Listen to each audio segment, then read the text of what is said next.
Uy, kuya! Diba?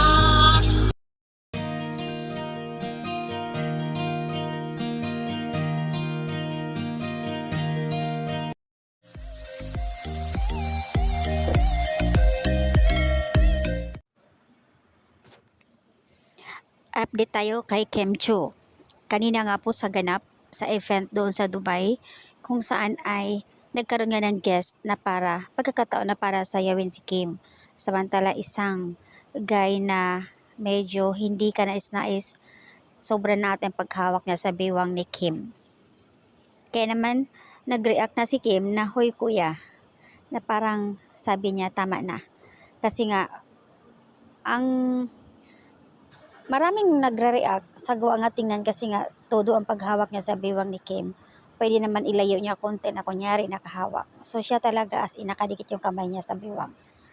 So ayan, but I felt sorry to Kim dahil sa paghawak ni Kuya sa bewang na di naman dapat talaga yon.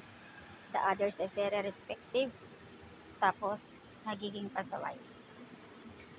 I think hindi silos kundi yung feeling na nababastos yung jowa like Paolo Avellino na hindi man dapat kasi yun ginagawa. So ayun, may mga ganun ganap kasi kanina na parang katuwaan na sasayawin si Kim doon mismo sa event. Si Pao nga kung makahawak, napaka-gentleman, hindi masyadong nakadikit yung kamay niya sa bewang. Pero okay lang kung si Pao kasi alam naman natin. Kaya lang, hindi kasi natin malaman. Siguro nga ayon sa kay kuya pagkakataonan na mahawakan niya si Kim sa bewang. Pero hindi dapat kasi ang daming nagre-react talaga doon sa clip video na in-upload. Ayon pa sa mga netizens, si Pao lang ang pwedeng humawak niyan kuya, hindi ikaw. Mas lalong nagselo si Pao. Mali na mali talaga yung paghawak niya.